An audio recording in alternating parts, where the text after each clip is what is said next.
25 years ago this month, our sport was visited by one of its darkest days, when rising Finnish star Henri Toivonen and his co-driver Sergio Cresto sadly perished on this very corner on the Tour de Corse. It was one of the most dreadful accidents rallying has ever witnessed, and it changed the course of the rallying.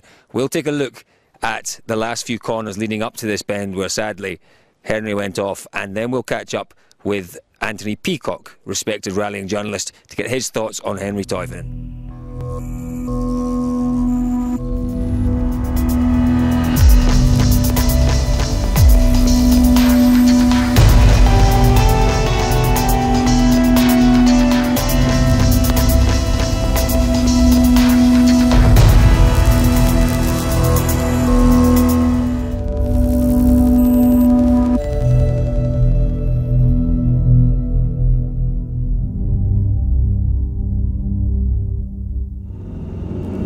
On the 2nd of May 25 years ago, Henri Toivonen and Sergio Cresto had made their way out of Corte, out of service. They'd come up the hill, they'd come across the knuckle, they were now descending the hill. The stage was quite a long stage, and they were making their way down. The road looked different from this. Obviously 25 years ago this road did look different. It has been remodelled in the 25 years since, but at this point there was nothing to suggest that tragedy lay ahead.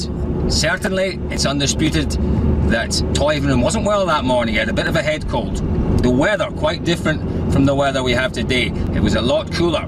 It was a bit damp in the air. The road surface itself wasn't wet though, it was dry. Not quite as dry as it is just now, but it was dry. And they made their way down this quite twisty, quite winding section on the Corte to Taverna stage. A long stage, it'd been a long rally. Toivonen in his S4, Lancia Delta S4, was leading the rally by quite some margin at this point. It was a difficult car to drive, there's no question. This Group B Lancia Delta S4 was a very difficult car to drive. It was difficult in straight lines, but as we know, Corsica is known as the Rally of 10,000 corners. Massive power in the Group B cars, 700-800 horsepower in that Lancia Delta, and Toivonen was a master on tarmac.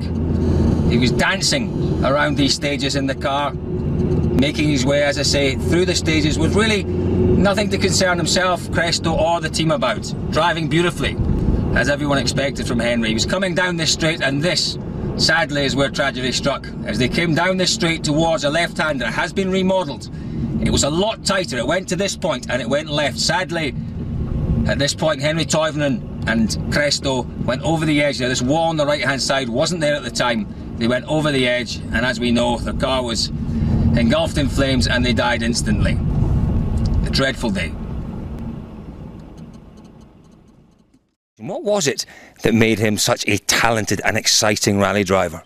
It was many things, really. I mean, you can't really compare drivers in different sports, but Henri Toivonen was the Ayrton Senna of rallying. It was his explosive speed, the fact that he was young, the fact that he came into the sport and more or less rewrote the rule books overnight. It was those things that made him special. In terms of his rallying ability, he was unusual for a Finn in that he was just as comfortable on tarmac as he was on gravel, just as blindingly fast on tarmac. Most unusual for a Finn. Absolutely. I mean, that was one of the things that really marked him out. He was a very, very versatile driver. We're talking back in the days when, of course, teams used to employ specialists. They had tarmac specialists and they had gravel specialists. And, of course, Henri came along, they didn't need their specialists anymore because he was quick everywhere. Ice, snow, gravel, you name it.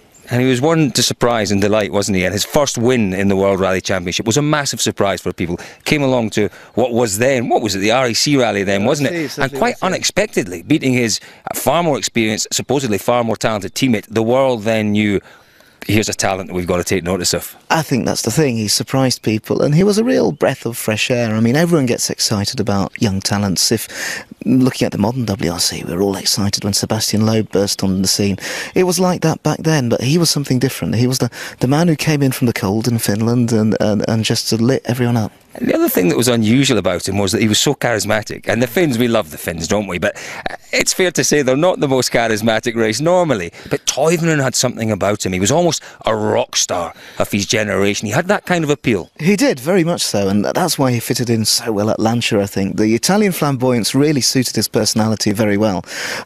You could say Marco Elen was an Italian Finn, but I think Henri was too.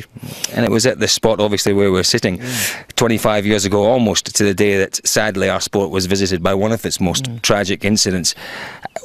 It robbed us all of a massive talent. It robbed us all of, I think, many years of wonderful entertainment. Where do you think Toivonen and Cresto could have gone in the sport? How far do you think they could have gone? Well, it's hard to say, isn't it? I mean, obviously Sebastian Loeb's a 7-time world champion. It's very hard to imagine anyone winning that number of titles, but if anyone could have done, it probably would have been those, because they just had everything it took. The speed, the commitment, the personality, and as you say, the rock star quality, which really helped to put the sport on the map. Massive talent, a dreadful incident, a tragic incident, one that changed rallying overnight. Pretty much so. There'd been a number of accidents in Group B. This was obviously the one that was the most far-reaching. Other people unfortunately died, but this was by far the biggest and name to be sort of visited by that sort of tragedy. And maybe that comparison we made earlier to Ayrton Senna stands. I mean, it really did have a profound effect, not just on the sport of rallying, but the world of sport as a whole, I think. It wasn't quite the same again. Taken away from us far too early, but a name that will live on forever. Very much so. I mean, down the road we've got the memorial, and the number of people who've been visiting, particularly over the last few days, which coincides with the 25th anniversary of his death, just goes to show that he's as popular now as he ever was. Anthony, thank you very much for your thoughts. Pleasure. Well, Henri, of course, he stood out, particularly on the tarmac. I have always said that my view is that Henri never realized how fast he was in real terms. He never realized it himself. And now the current drivers don't even realize what the rally was like in those days, in those ultra-fast Group B cars. You always push it to the limit. We were no more brave than young drivers now. Henri said just before his fatal accident that he said that my brain can't follow my car. He used this expression. He meant that your car was just so fast on this kind of roads.